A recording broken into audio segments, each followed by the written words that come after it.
Alors, je ne sais pas si vous connaissez Cliff Secord, autrement dit le Rocketeer, qui est un personnage qui est beaucoup plus célèbre aux États-Unis qu'en France, ça c'est clair.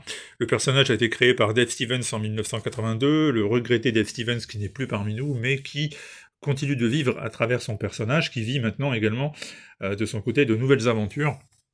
Alors ces nouvelles aventures, c'est tout simplement parce qu'il y a eu quelques prolongements au Rocketeer original, comme par exemple cette mini-série qui était composée de différents petits récits, qui avait pour principale qualité que chaque artiste international de grande ampleur pouvait proposer sa version du Rocketeer, ou en tout cas pouvait proposer une petite histoire qui rendait hommage au personnage, et donc à Dave Stevens.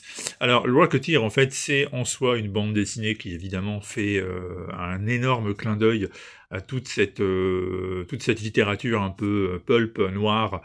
On est dans les années 30-40, donc juste avant la Seconde Guerre mondiale et pendant la Seconde Guerre mondiale.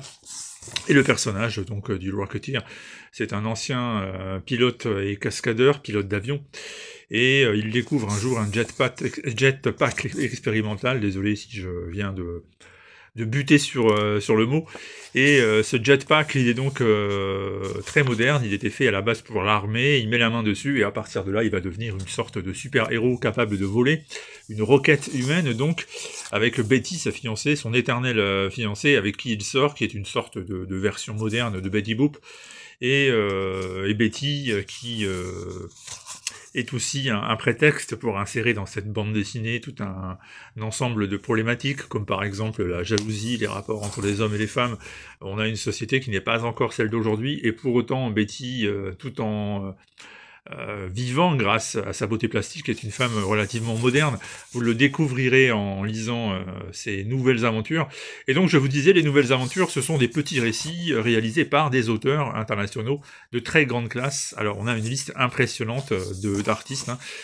Si vous aimez le beau dessin, vous allez être servi, parce que là vous aurez énormément de choses. Là je vous montre Michael Kaluta, mais juste avant par exemple vous avez reconnu Michael Allred, parce que vous êtes peut-être un fan de Allred tout simplement. On parlera très bientôt d'ailleurs de son Superman chez Urban Comics qui vient de sortir, ou qui va sortir. Là vous avez un autre regretté artiste, John Cassaday, qui fait scénario et dessin de sa petite histoire. Il y a Darwin Cook aussi qui est au menu, si on parle justement des artistes qui nous ont tragiquement quittés de manière prématurée. Et bien lui aussi est à inclure. Chris Weston qui réalise une performance splendide, comme vous pouvez le constater, mais il n'est pas le seul, hein. Vous avez vraiment une longue liste. Vous avez le Gotha des artistes, Tommy Lee Edwards ici. Côté scénariste, vous avez Kurt Busiek par exemple. Ici c'est Ryan Sook, avec la superbe Betty, donc, qui va au cinéma regarder un film, et le même cinéma sera victime d'un braquage avant que n'intervienne le Rocketeer.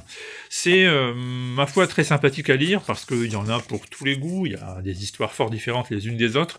C'est un bel hommage au personnage. Si vous le connaissez pas, vous allez le découvrir. Vous verrez même les planches, les peintures en réalité de Scott Hampton, qui est peut-être ce que moi j'ai trouvé de plus beau dans cet album. Elles sont magnifiques, hein, les peintures de Scott Hampton, et ça vous permettra donc de découvrir le personnage. Si vous ne savez pas trop qui il est, bah c'est pas grave du tout, hein, laissez-vous entraîner. Vous aurez toutes les explications, puis si vous le connaissez, bah, c'est un bel hommage, et c'est forcément indispensable. Ce sont donc plein de récits différents, tonalités différentes, thématiques différentes, mais toujours centrés autour d'un super-héros pas comme les autres, attachant, et par trop méconnu, je le répète. Donc là, vous avez ici Tony Harris, par exemple, au dessin. Et là encore, c'est plutôt joli, c'est le moins qu'on puisse dire. Graphiquement parlant, c'est irréprochable, c'est très sympa à lire. Donc c'est une publication qui n'est pas peut-être la plus importante de l'année, dit comme ça, c'est sûr, mais c'est vraiment un bon moment de lecture. C'est disponible chez Delcourt, ça s'appelle Rocketeer, Nouvelles Aventures, et c'est un très bel hommage à Dave Stevens et à son œuvre. Et donc voilà, si vous n'avez pas encore découvert ça, c'est le moment ou jamais.